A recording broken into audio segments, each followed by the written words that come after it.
Tila living up to his title bilang top contractor, si Edwin Guardiola.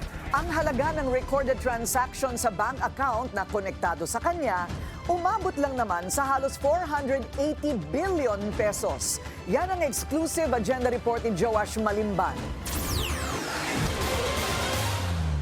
Aabot sa halos kalahating trilyong piso ang recorded transactions sa bank accounts na konektado kay Construction Workers Solidarity o CWS Party List Representative Edwin Guardiola sa loob ng mahigit isang dekada.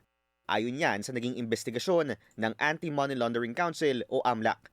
Base sa freeze order petition na pinaboran ng Court of Appeals, frozen na mula December 18, 2025 hanggang ngayong araw, January 7, 2026, ang 756 bank accounts na nakapangalan sa Newington Builders, 325 accounts na nakapangalan sa S.Ang Construction and General Trading, 57 accounts na nakapangalan sa Laurel Development Corporation at 55 accounts na direktang nakapangalan kay Guardiola.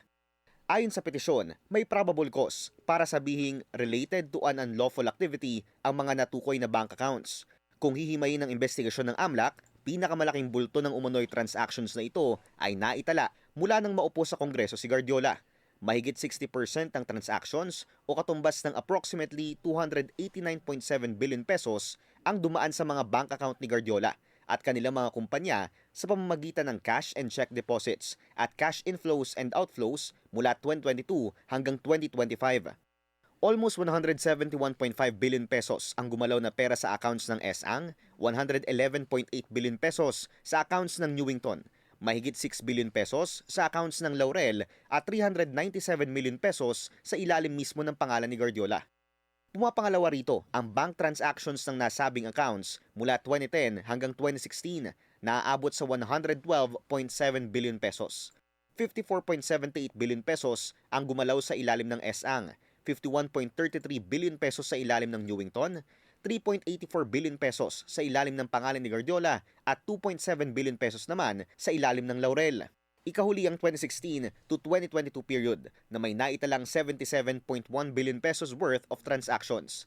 42.8 billion pesos ang gumalaw sa accounts ng Newington, 29.23 billion sa ilalim ng S.Ang, 2.8 billion pesos sa accounts mismo na nakapangalan kay Guardiola at 2.26 billion naman sa ilalim ng Laurel accounts. Una nang iniulat ng Philippine Center for Investigative Journalism na mula pa sa Administrasyong Gloria Macapagal-Arroyo, unang namayagpag bilang top DPWH contractor ang mga kumpanya ng pamilyang Guardiola. Hindi na rin siya bago sa mga kontrobersya at umano'y korupsyon pagdating sa pera ng pamahalaan. Una na siyang kinasuhan at ang kanyang kumpanyang Wood Heights Realty and Development Corporation ng Bureau of Internal Revenue noong 2012 dahil sa pagbili ng undeclared luxury vehicles. Nadawit din ang kanyang kumpanyang JSG Construction sa isinagawang House of Representatives inquiry noong 2014 nang matuklasan ni Noy DPWH Secretary Rogelio Singson na tila may untraceable 30 billion pesos na nawawalang pondo sa ahensya mula sa Administrasyong Arroyo. Mayroon daw kasi mga unaccounted fund disbursements na kabilang na ang 100 million pesos na kalsadang hawak ng JSG ni Guardiola kahit na hindi naman ito natapos. Nabunyag din dito na nabigyan ng AAA contracts ang kumpanya ni Guardiola kahit na classified as B lamang ang lisensya nito sa PICAB. Sa kabila ng mga kinasangkotang kontrobersya, tumakbo at nanalong party list representative ng mga construction workers si Guardiola noong 2022.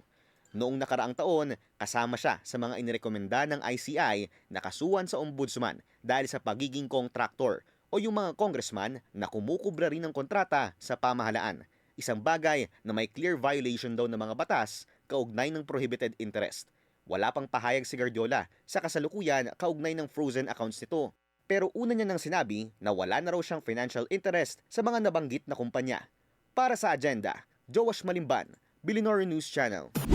Manatiling nakatutok sa Bilyonaryo News Channel. Sumubaybay sa aming social media accounts at mag-subscribe sa aming YouTube channel para sa mga bago at eksklusibong balita.